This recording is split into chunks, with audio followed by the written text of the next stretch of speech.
വിശുദ്ധ അൽഫോൻസമ്മ, സഹന വഴിയിലെ മാലാഖ. ജീവിത സങ്കടങ്ങളുടെ തിരശീലയ്ക്ക് മുമ്പിൽ സുസ്മിത വദനവുമായി പ്രത്യക്ഷപ്പെടുന്നവൻ ആരോ അവനാണ് മഹാൻ എന്ന് ഉറക്കെ പ്രഖ്യാപിച്ച വിശുദ്ധ. കുരിശ് നന്നാണ്. ഈശോ സ്നേഹിക്കുന്നവർക്കാണ് കൂടുതൽ കുരിശുകളും സങ്കടങ്ങളും അവിടുന്ന് നൽകുക. സഹിക്കുന്നത് എനിക്ക് സന്തോഷമാണ്. സഹിക്കാൻ ലഭിക്കാത്ത ദിവസം ശൂന്യമായിട്ടാണ് എനിക്ക് തോന്നുന്നത് എന്ന് ആ വിശുദ്ധ പ്രസ്താവിച്ചു. ഭാരതത്തിലെ പ്രഥമ വിശുദ്ധയായ അൽഫോൻസമ്മയുടെ തിരുനാളിന്റെ പ്രാർത്ഥന ആശംസകൾ ആദ്യമേ തന്നെ നേരുന്നു. 1910 ഓഗസ്റ്റ് 1 കോട്ടയം ജില്ലയിലെ കുടമാളൂരിലെ മുട്ടത്ത് പാടത്ത് കുടുംബത്തിൽ ജോസഫിന്റെയും മേരിയുടെയും 4ാമത്തെ മകളായാണ് വിശുദ്ധ അൽഫോൻസമ്മ ജനിച്ചത്. ജനിച്ച് 8 ദിവസങ്ങൾക്ക് ശേഷം അൽഫോൻസമ്മയ്ക്ക് മാമോദീസയിലൂടെ അന്നക്കുട്ടി എന്ന പേര് ലഭിച്ചു. 3 മാസങ്ങൾക്ക് ശേഷം അൽഫോൻസമ്മയുടെ അമ്മ മരിച്ചു. അതുകൊണ്ട് തന്നെ അന്നക്കുട്ടിയുടെ ശൈശവം മുഴുവൻ വല്യപ്പനും വല്യമ്മയ്ക്കുമൊപ്പമായിരുന്നു.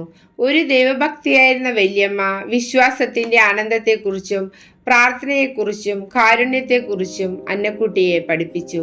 പ്രാഥമിക വിദ്യാഭ്യാസത്തിന് ശേഷം അന്നക്കുട്ടി പേരമ്മയുടെ കൂടെയായിരുന്നു. വളരെ ചിട്ടയിലും നിയന്ത്രണത്തിലുമായിരുന്നു പേരമ്മ അന്നക്കുട്ടിയെ വളർത്തിയത്.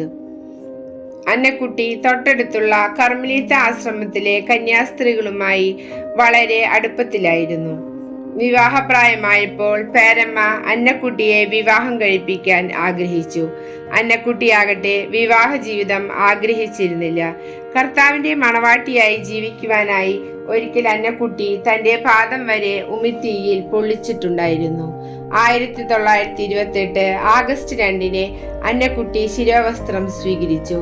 അന്നേ ദിവസം വിശുദ്ധ അൽഫോൺസ് ലിഗോരിയുടെ തിരുനാളായതിനാൽ അദ്ദേഹത്തിനോടുള്ള ആദരണാർത്ഥം അൽഫോൺസ എന്ന നാമം അന്നക്കുട്ടിക്ക് ലഭിച്ചു.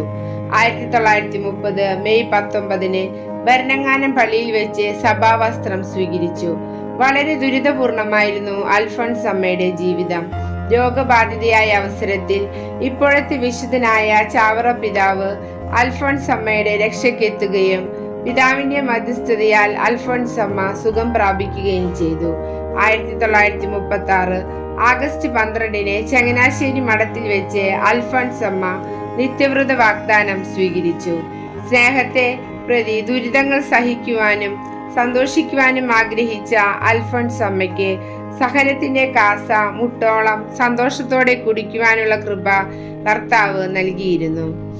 നാളുകളോളം രോഗപീഠകളാൽ വലഞ്ഞ അൽഫോൻസമ്മ 1946 ജൂലൈ 28 ദൈവസന്നിധിയിലേക്ക് മടങ്ങി. 1985 അൽഫോൻസമ്മയുടെ മധ്യസ്ഥതയാൽ ആദ്യമായി ഒരു ബാലൻ കാലുകൾ ഉള്ളിലേക്ക് വളഞ്ഞ് വടിയുടെ സഹായത്താൽ നടന്നിരുന്ന അവൻ സുഖം പ്രാപിച്ചു. ഒത്തിരി അത്ഭുതങ്ങൾ ഇന്നും നടന്നുകൊണ്ടിരിക്കുന്നു. 2008 ഒക്ടോബർ 12 അൽഫോൻസമ്മയെ ബെനഡിക്റ്റ് 16 പാപ്പ വിശുദ്ധിയായി പ്രഖ്യാപിച്ചു. സഹനത്തിന്റെയും ത്യാഗത്തിന്റെയും മുള്ളുകൾ നിറഞ്ഞ പാതയിലൂടെ പ്രാർത്ഥനയെ പരിചയാക്കി സ്നേഹഗീതങ്ങൾ ഏറ്റവും മധുരമായി പാടി പ്രത്യാശയുടെ കിരണങ്ങൾ പരത്തി നമുക്കിടയിലൂടെ അനുഗ്രഹങ്ങളുമായി പറന്നിറങ്ങുന്ന അൽഫോൻസമ്മയോട് നമുക്കും മാധ്യസ്ഥം അപേക്ഷിക്കാം.